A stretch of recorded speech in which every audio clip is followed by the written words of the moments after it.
আলোচনায় অংশগ্রহণ করবেন নওগাঁ 1 আসন থেকে নির্বাচিত মাননীয় সংসদ সদস্য জনাব মোহাম্মদ মুস্তাফিজুর রহমান।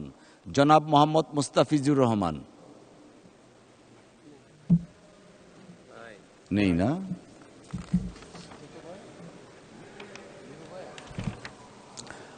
ঢাকা 7 আসন থেকে নির্বাচিত মাননীয় সংসদ সদস্য জনাব হামিদুর রহমান।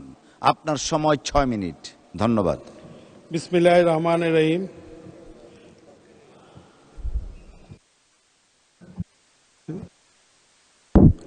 বিসমিল্লাহির রহমানির রহিম। প্রথমে আমি শুকরিয়া আদায় করছি মাননীয় সদস্য একটু থামবেন দয়া করে।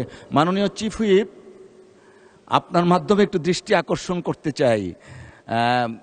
Many of the parliament members ওনারা সংসদের ভিতর থেকে কথা বলছেন ওভার দ্য ফোন, আওয়াজটা এই পর্যন্ত আসছে।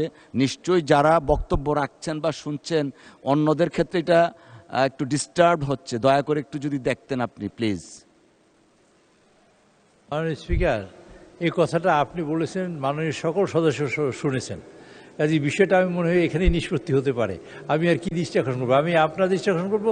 আপনি নিশ্চয়ই বলে ফেলেছেন যে মাননীয় সদস্যবৃন্দ সকলকে অনুরোধ করছি মাননীয় স্পিকারের মাধ্যমে আমাদের হাউজের মধ্যে যাতে কেউ ফোনের কথা না বলি। যদি কেউ কথা বলি এখান থেকে, হ্যাঁ জি, আর ছবি উঠানো যাবে না, এটা তো ঠিক। আর কথা বললে আমরা বাইরে গিয়ে বলবো। আর এটা হলো মাননীয় স্পিকার মহোদয় বলেছেন এবং এটা তার কান পর্যন্ত পৌঁছেছে। কাজে আমরা এই বিষয়ে সচেষ্ট থাকবো যাতে আমরা